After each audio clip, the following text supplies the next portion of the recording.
Hello folks, welcome back to a new section of Hobby Nightmares that we are parceling off for this Thursday afternoon. I hope you're all doing well as we head into, well, a few very interesting ones that I've read over the last couple of days. And the first one is actually a returning subscriber and a returning, shall we say, patron of the old Hobby Nightmares.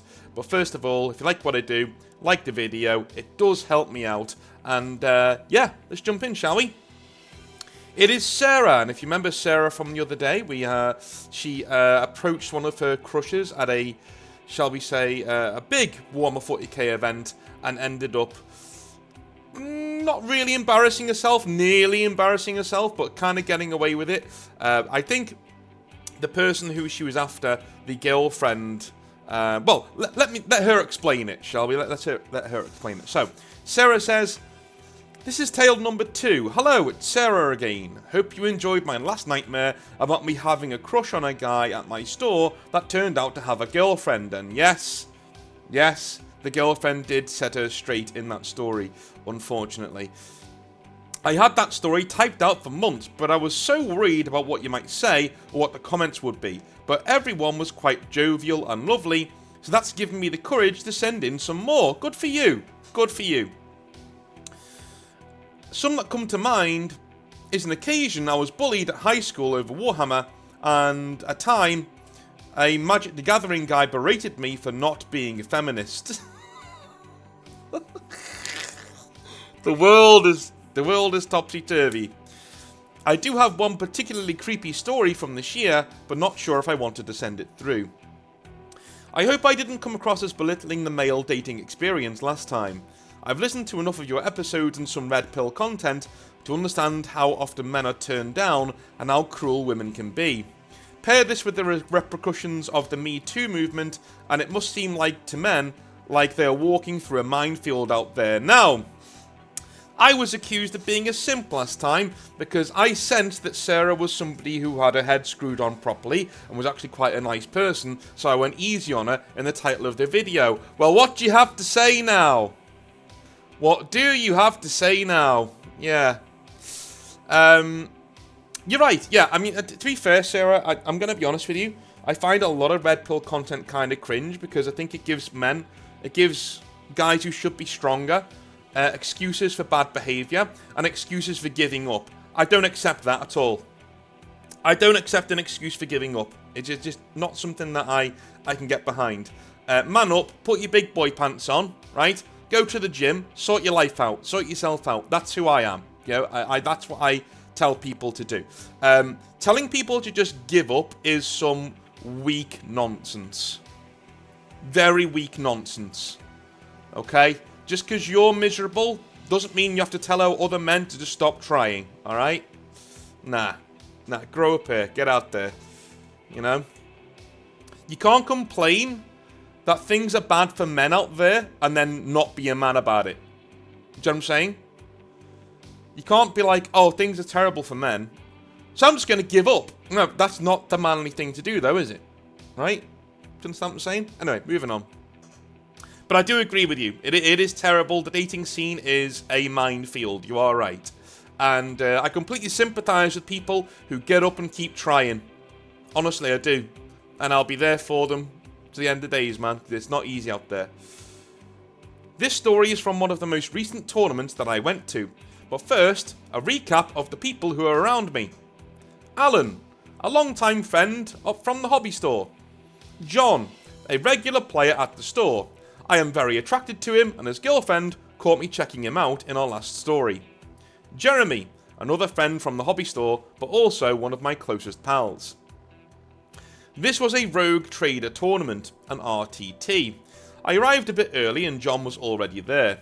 I walked over to him and we started talking about the tournament and our armies. I brought my newly finished Chaos Demons list that day. I never thought much about demons, they just seemed like an extra, not so serious faction like Deathwatch. Sorry about your codex, guys. And we're better as allies, you know what I mean?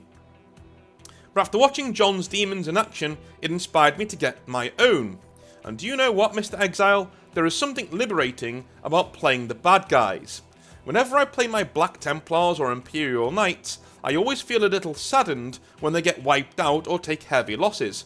I know it's rather silly, but I guess I empathise with the good guys dying or something. No, that's not silly at all. That's not silly at all. That is a good reason why people play orcs. You know? It is a very good reason why people play orcs. Because the people who play orcs, orc players, find it funny when orcs die. They just find it hilarious. They're just like, okay, he's dead.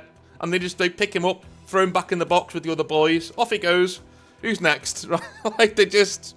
Yeah. What's really ridiculous is that I have a bad loss with the Black Templars or the Knights. It can put me in sort of a sour mood. But not when I play the villains. If they all perish, in my mind, I can say, oh well, doesn't matter, they are the bad guys. For anybody out there who finds themselves to be a sore loser at times, play a faction you don't cheer for in the lore. That way, if you lose, it's not really a loss. Some food for thought, I guess. Yeah, but it does take a lot of mental gymnastics to collect an army you're not passionate about, just in case you lose. For me, I say, collect what you find cool and go from there. I also watched some of Archer's lore videos about the Chaos Gods' war amongst themselves, which was very fascinating. So I started a Chaos Demons army, mostly of Khorne and Nurgle. The martial, raw and bestial nature of Khorne is fun, and they have some great synergy right now. And charging a huge axe-wielding bloodthirster straight into the enemy is quite exhilarating.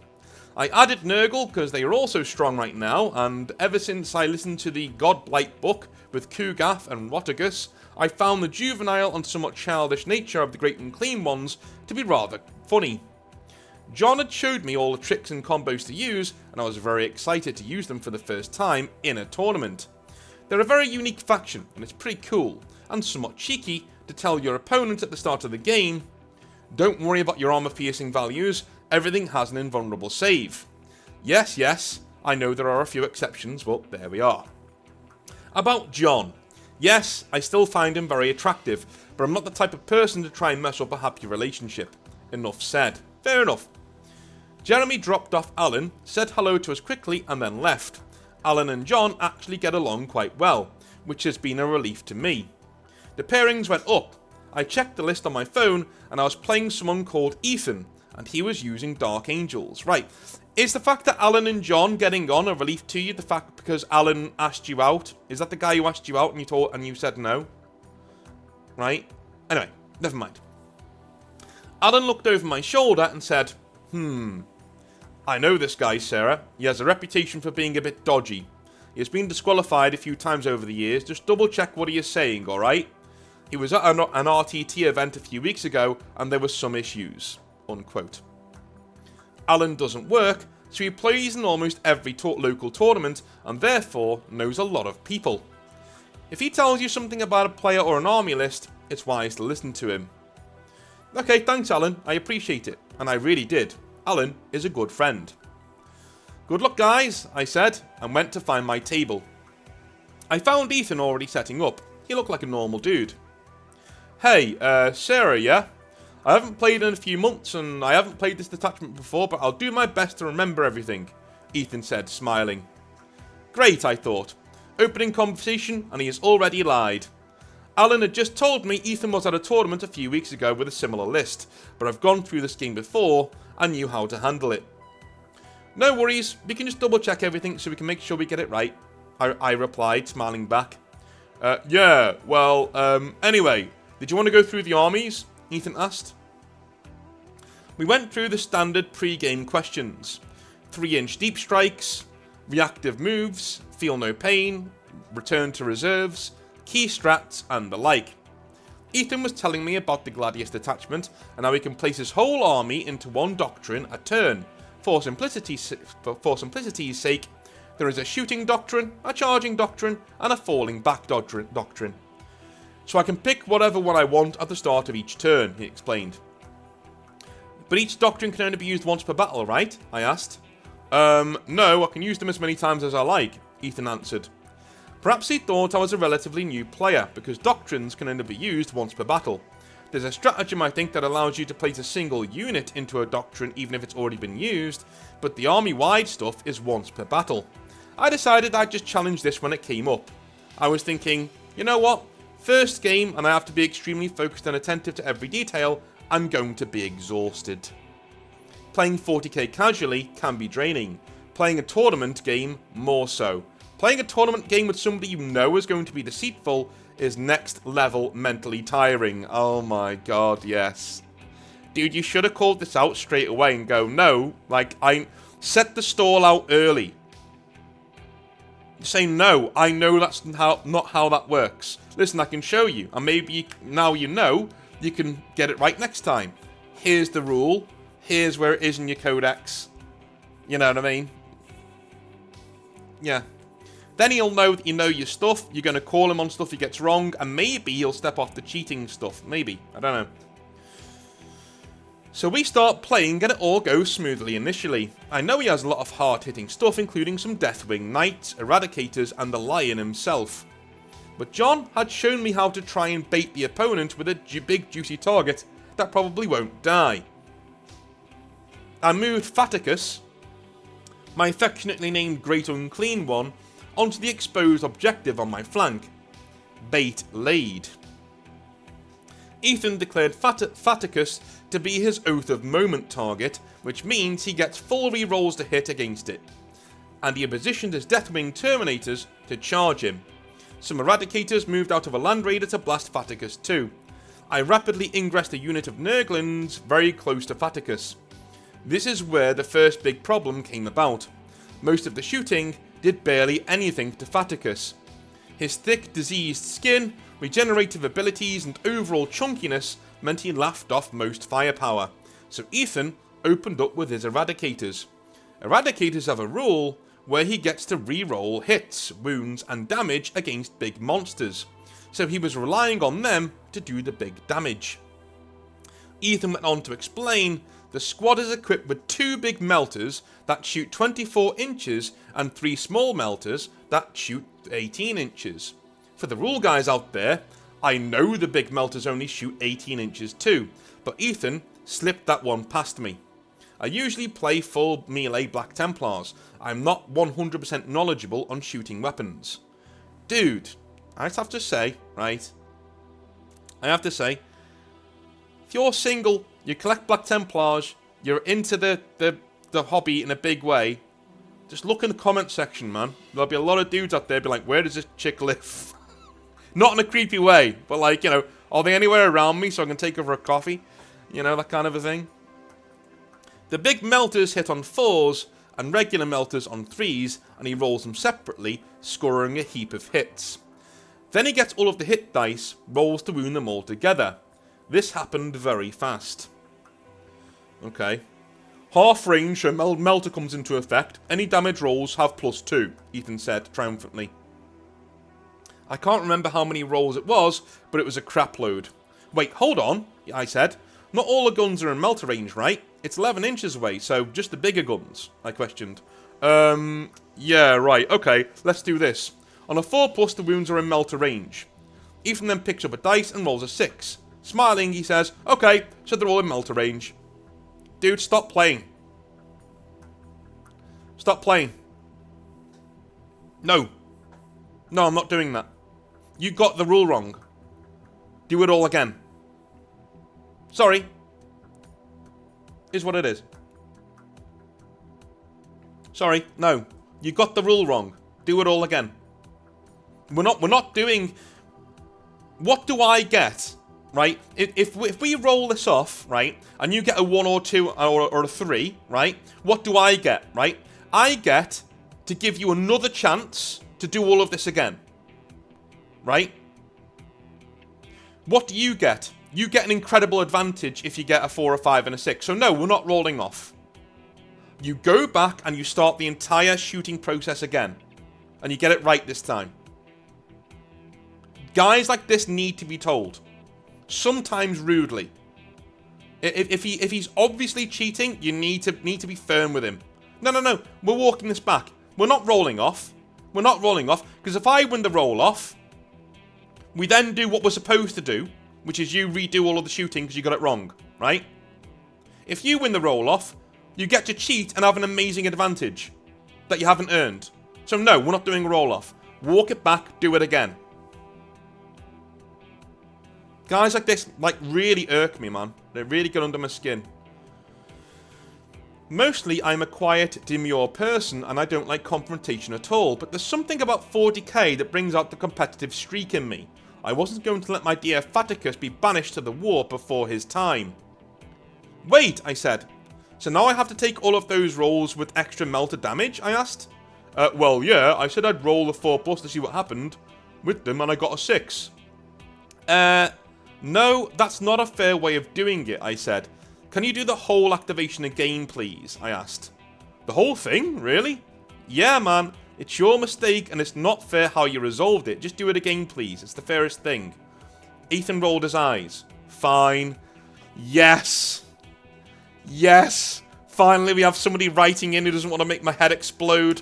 The amount of these hobby nightmares that I get sent in, where you let the other person get away with anything, to the point that it actually becomes your fault.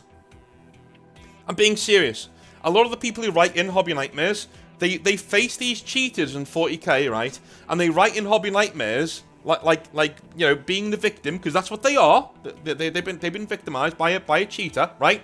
But it gets to the point that it's sort of farcical how much the other person is cheating, and you're just letting him get away with it. That's when it becomes your fault. You're as much perpetrating cheating in this hobby as the cheater is, because you're not calling him out on it, and you're not coming down on it like a ton of bricks. You're letting him get away with far too much. What Sarah's doing here is completely right. She's called him in the right way, and she's got what she wanted. Let's see how it goes from here.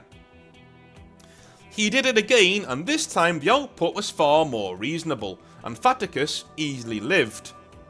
I usually roll all the wounding dice together to save time, Ethan said. Yeah, I get that, I said, but if the weapons are going to have different outputs, you need to do them separately. I didn't say, you trying to save time cost us heaps of time, which I could have, but I'm sure he understood. It's alright, the Deathwing will finish it off, I'm sure, Ethan declared. I thought, yeah, that's what you think, already knowing my plan. Ethan declared the charge with the Deathwing. It was a rather long charge, but they made it in. Because of how the terrain was set out, the Deathwing were in a long line, so when they touched Faticus, most of the unit was strung out behind the leading knight. Heroic intervention, I stated, feeling like a true demon master unleashing her schemes. With what? Ethan said incredulously. The Nurglings, I said casually. Ethan guffawed and disregarded it. Those things won't hurt the Deathwing. I know. I rolled the charge and the Nurgling flew out with gusto, touching the leading 4 Deathwing knights. Ethan looked at them, unimpressed. Alright, whatever. I'll pile in with the knights. He went to move some knights being in range with my Nurglings. Sorry, Ethan, but you can't move them, I said. The only guy you can move is the last one at the back. The others are in base contact with the Nurglings, they can't move.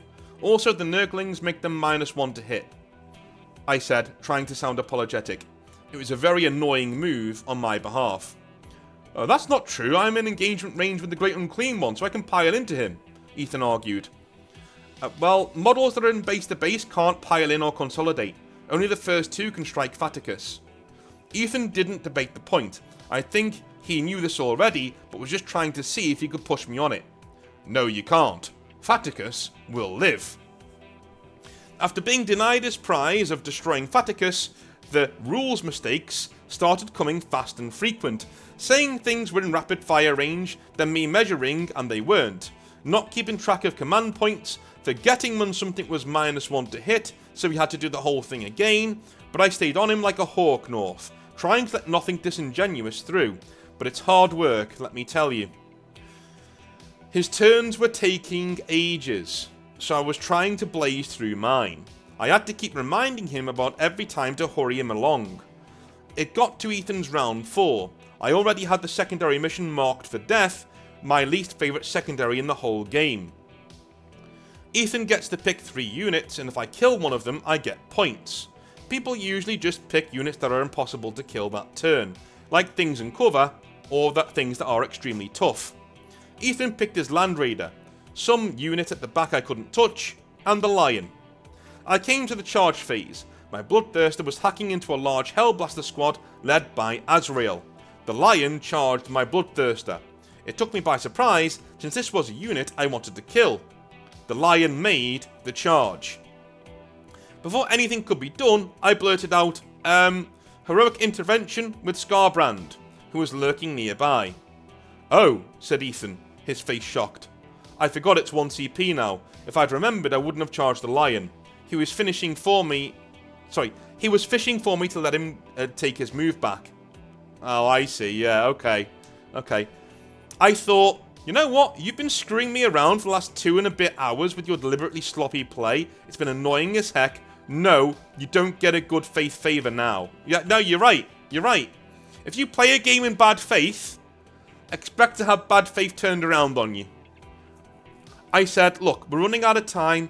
We both have used heroic intervention during the game. Let's just see what happens from here, right?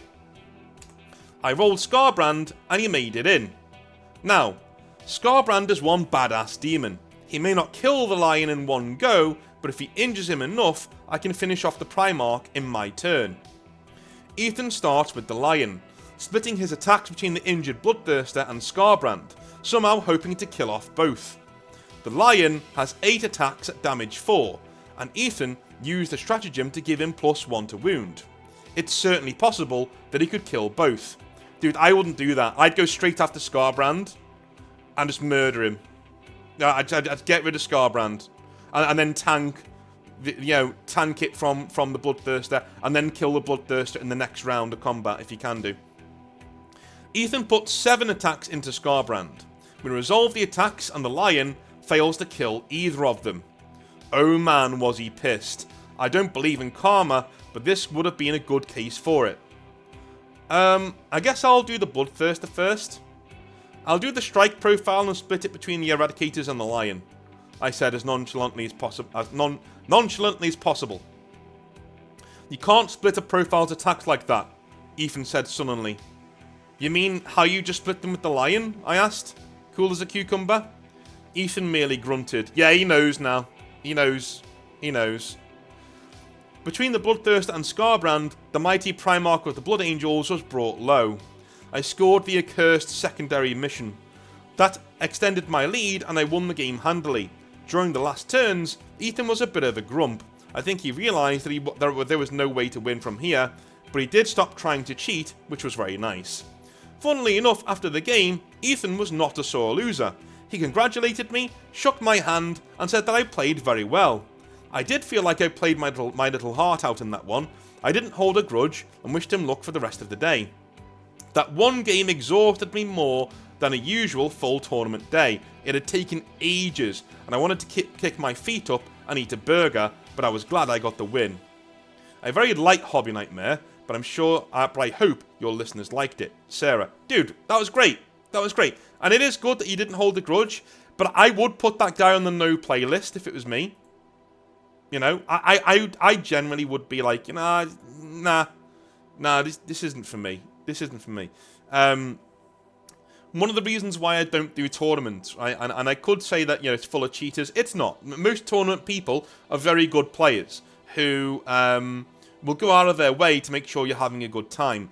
But there's always one who slips through the net. With a casual game, if I play somebody who acts like this, I can just stop the game and say I'm not wasting my hobby time on this game and go find myself a game elsewhere without ruining somebody else's event. That's my issue. If I'm in a tournament, you know, you're kind of screwing up the rankings if you start throwing games and saying, look, I'll give you the win here, I'm just going to move on. Do you know what I mean? Yeah. I don't like screwing up other people's good times if they've spent all the effort putting an event together. You know, I like the less pressure of a casual game. Anyway, Jensen says, and yes, we have a Jensen writing in. He's called himself Jensen for a reason. Let's see, shall we? Dear North, I suppose you can call me Jensen, as I am the bad guy in this story, but first, I want to say I appreciate your channel a lot.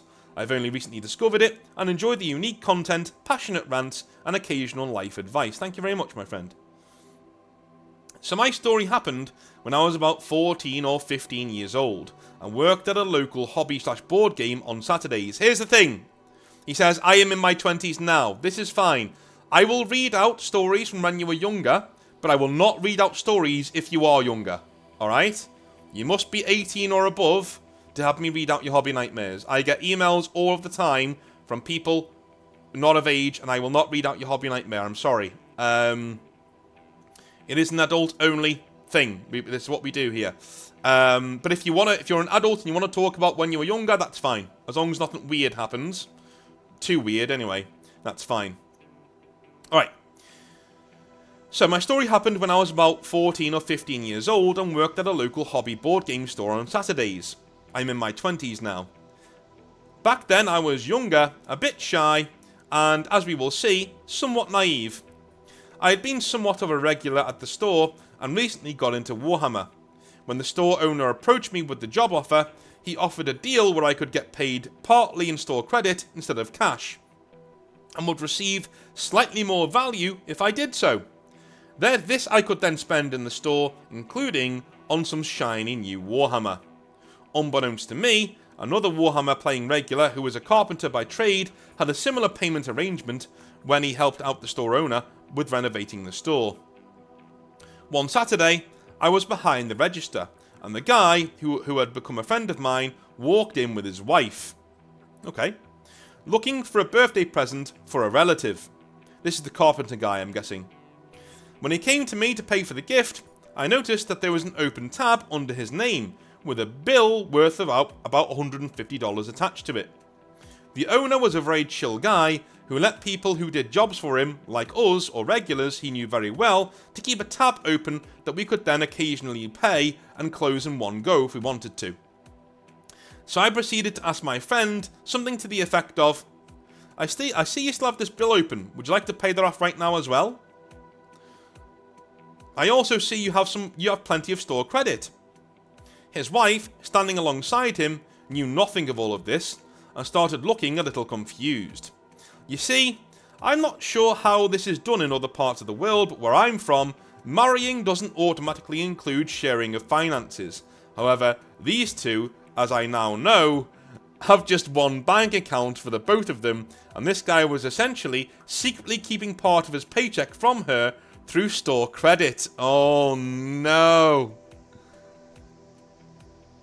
It did not take long for her to grasp the full extent of what was happening. My friend looked at me with a very betrayed look in his face, and I realised I had caused their ride home to be a rather interesting one. Fortunately, they are both great people with a great marriage, and we can now all have a laugh about this incident, and it's become somewhat of an inside joke between us. I hope this story was somewhat entertaining to you and possibly the audience. Cheers, a reluctant Jensen. P.S. If you ever get this offer of store credit instead of cash, take the cash. I now have so much grey plastic I don't need and will never finish building or painting because I could just grab whatever box that I wanted at the time. Cheers. Dude, alright, let me just unpack that for a sec. Alright, so alright, what I think has happened here is this carpenter has been working odd jobs for the store that his wife think he's being paid for. Right, and that's going into their joint bank account, but really, he's getting it in store credit that he just gets his models. I'm gonna come out and say that's none of her beeswax. And that, as long as he's not doing it too often, if he's got like several $100s of store credit there that they could be using to, like, you know, use towards their family, fair enough. But if he's coming in and on weekends and helping out around the store, that's none of her business. Right? Because it's not money. He's not getting paid. He's getting models. And to be fair, he's not using their money to pay for his models. So that's cool, right?